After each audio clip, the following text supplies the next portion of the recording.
Un cours de mathématiques presque comme les autres. Sauf que ces élèves ne sont pas assis sur les bancs d'une école, mais sur ceux d'une église. Ils sont ainsi près de 500 de la primaire au lycée à étudier ici en plein cœur de Johannesburg, avec les moyens du bord. C'est bien, mais les installations, c'est pas terrible. Pas de bureau, pas de chaises, tout ça. Pour la plupart, ils sont venus du Zimbabwe avec leurs parents, fuyant le régime de Robert Mugabe, avec l'espoir de trouver un refuge et un avenir en Afrique du Sud. L'instabilité politique dans notre pays, et vous savez, je veux dire aussi l'inflation, ça a forcé un grand nombre d'entre nous à venir ici.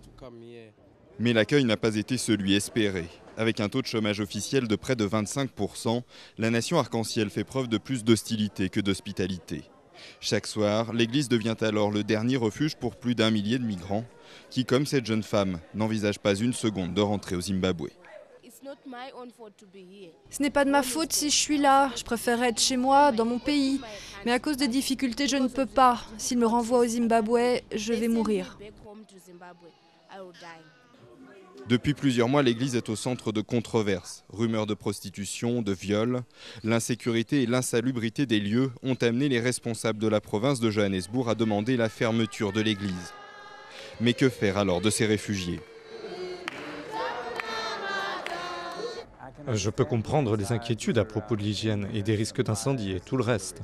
Je comprends parce que nous devons faire face à ces problèmes. Mais nous avons besoin de l'aide du gouvernement parce qu'en fait, je pense que d'une certaine manière, ici, nous faisons le boulot du gouvernement à sa place. Signe des tensions actuelles, Paul Verine vient d'être suspendu par sa hiérarchie. L'évêque sait que son église, un peu trop ouverte, ne cadre pas avec l'image que Johannesburg veut donner à quelques mois de la Coupe du Monde.